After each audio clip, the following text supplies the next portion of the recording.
let's move on to the roundtable discussion. Now, the discussion for tonight is something that has kind of been plaguing me, and I know that Zitter and Teal'c also have some comments on it, and it's just kind of about the video game community in general.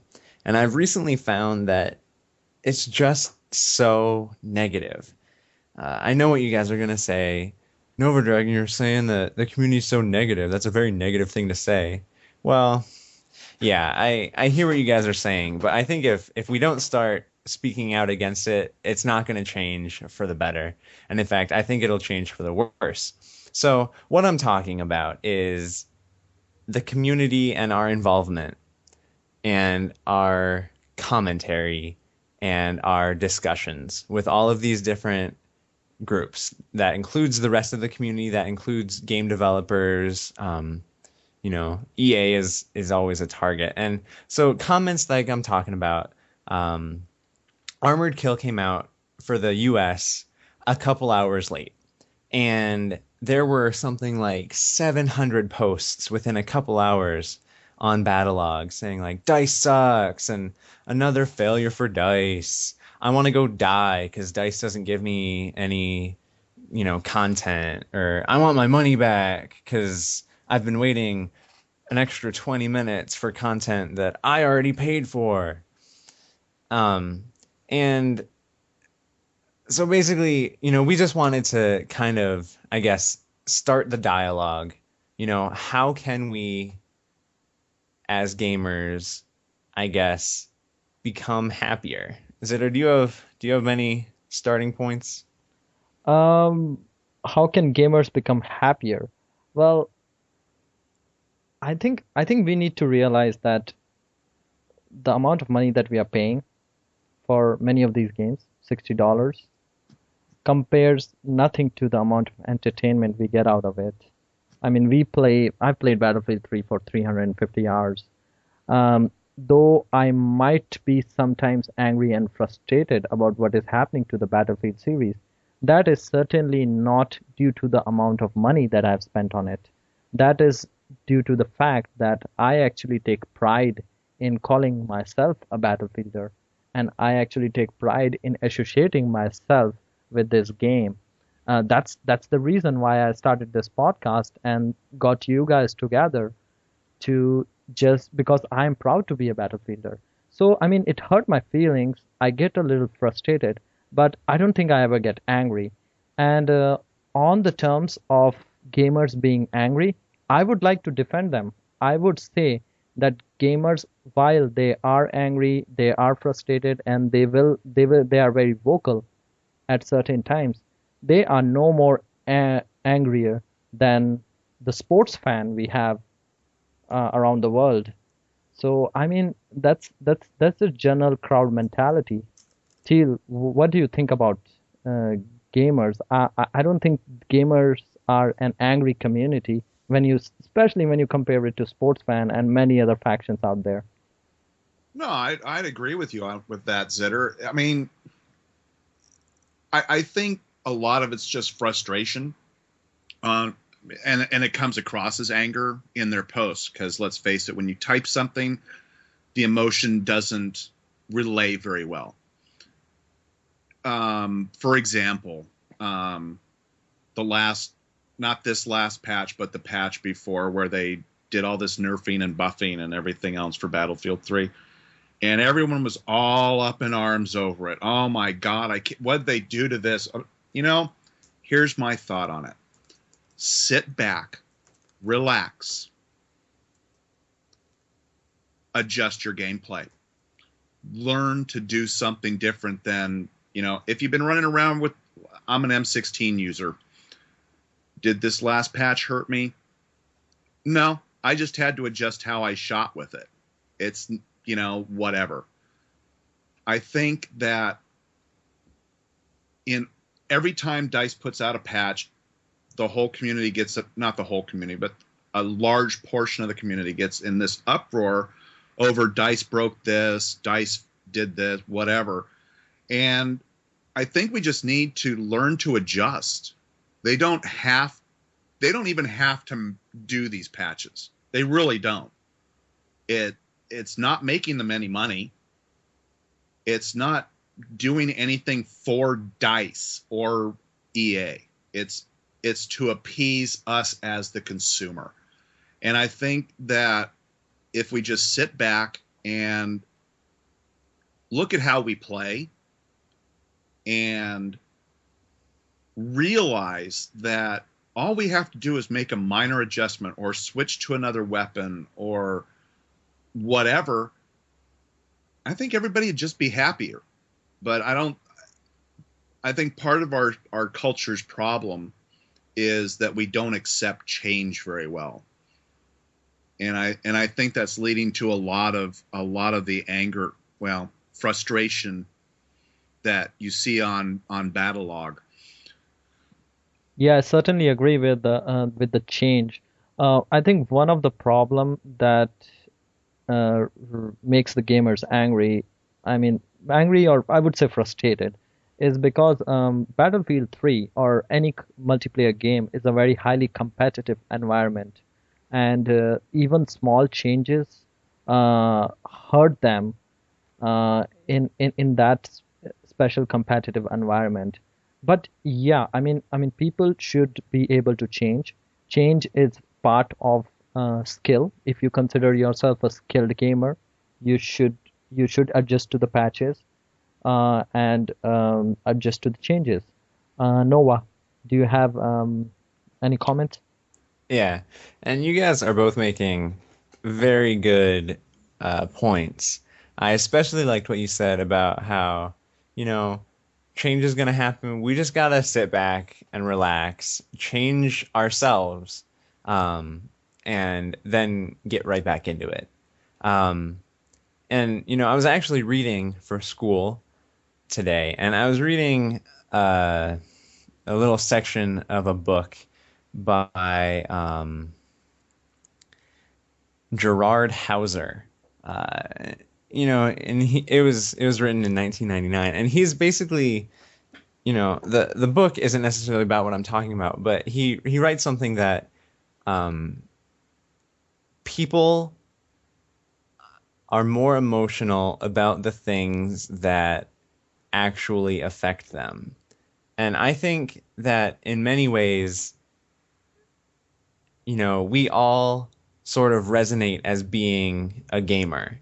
And so when something happens to that, or when something enters our, you know, perspective that is different than what we expected or what we're used to, it leads to, you know, heightened emotions. And, you know, that's where the distinction between frustration and anger and even uncertainty get involved. Because anger is such a powerful emotion, whereas, you know, frustration, everyone gets frustrated. You get frustrated at work, you get frustrated on your, you know, commute and rush hour. It's how you channel those emotions. So we've talked a lot about retro video games tonight, and you sit down, play your N64. Did they patch those games? Absolutely not. But that's why they made, what is it, like 6 versions of Mario Party before the GameCube even came out. You know, they made sequels to games, and that was kind of the patch. Now we get both sequels and patches. So I don't know if we're better off because of it. I guess, you know, it goes along with what you're saying, Zitter. We got to get used to the change, because I guess the industry is changing, so we have to let it change. One of the reasons that I think that gamers get frustrated is because they think that video games provide them infinite possibilities in terms of content and experience. And sometimes gamers expect the developers to do so for them.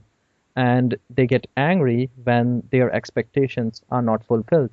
Also, recently, game companies, they basically hype the game. Whatever game they are coming with, game or DLC, they try to hype it. They try to keep the release date very secret and all those things. And then the gaming community gets angry because the game doesn't meet their expectation or doesn't meet the hype. I mean, this was certainly true with the August content patch. Do you guys think, Nova, that these two factors, uh, expectation and hype, has a play in how vocal the gaming community is and how angry they appear to be? I guess there's something to that. Um, I think that one of the most hyped up video games right now is Grand Theft Auto 5. And I haven't seen that much anger other than that it's just not coming out soon enough. But what can you do? You can't rush a poor product. Like all of the comments I've seen are highly positive. They've released a couple screenshots and people eat it up. They love it. So I think that certain amounts of hype is acceptable, but I think when you let the hype kind of take over for you. So when the Vita was coming out, I was so excited, and then I got it in my hands, and it lived up to its expectations. But not everything does. So I think if it doesn't live up to your expectations, you get a little angry. So I know, Noah, you are a cool-headed guy. I mean, I'm not saying that Teal is not, but I'm not. yeah, but Teal, has it ever happened to you that some game got really hyped up in your mind, and then when it came out, you were depressed, you were frustrated, and you were angered about it? No, not that I can think of. I mean, I'm not one of those people that gets all wrapped up in that hype usually, because for me it's a game. I read an article or I see a video on it or a commercial, whatever, and I just go with it. It's like I'll play the game, I finish the game, and I'm like, yeah, that could have been better. But then again, I think I made a comment earlier. I don't tend to pre-order games. I don't typically buy games when they first come out. They dropped in price. So I suppose if I was one of those that ran out and plopped down $60 so I could have Medal of Honor Warfighter in 2-3 months, or next month now, but and it didn't meet my expectations, yeah, I'd probably be a little unhappy that I spent $60 and it wasn't worth my $60. But I just don't get that way. I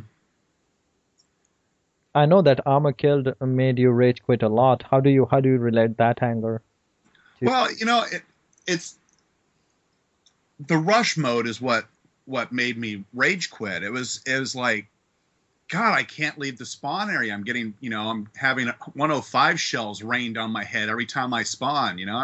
It was very frustrating.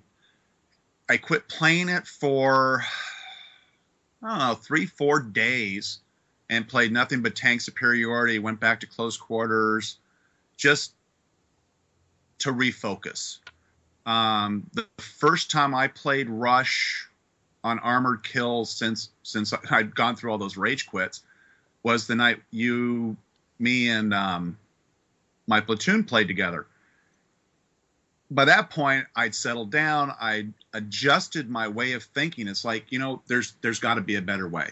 Why don't we just figure out a way to work around this problem and So make it better? from rage quitting and anger, it actually became a challenge. Exactly. And I mean, you actually gave me a point that I can put forward. I think Nova started this conversation about how we can give advice to gamers who get angry or gamers who are frustrated. I would and I think the advice is just take a break, go do something else, and then come back to it. You'll not be that angry. It's true. Your emotions are definitely more powerful right when you have them. If I get angry at someone, I'll typically let it sit for a day. I know a lot of people say, "Oh, that's bad. You got to get rid of it right away." No, you don't. You just let it sit, and then the next time you talk to them, you'll at least be, probably half as angry as you were, and that allows you for, a space to make it better. You won't be yelling at them, and they won't, I guess, resort to yelling at you because you yell at someone who yells at you. Yeah, I'm pretty happy that we came into a positive conclusion and gave our gamers some advice. Teal, do you have anything to add to that? Well, I one of the things that I do, I didn't have it this last week. Maybe that was part of my problem when Armored Kill came out. I get a game from GameFly and I let it sit there. So when I get whatever, frustrated with the way whatever's going, I'll go play it for a couple, 3 hours or a day or whatever. I know every gamer out there has more than Battlefield 3. I don't have a huge collection, but I have some that I can always go play. It'll take my mind off of whatever that particular game that's frustrating me, in this case Battlefield 3, and just play something else. Go take a walk, go fishing, do whatever. Just step back for a minute and let logic and reason take over. Yeah, so that will be our advice for the day. If you get angry, if you're rage quitting, just take a break, go somewhere else. Maybe you'll find a solution to your problem or whatever you were trying to do.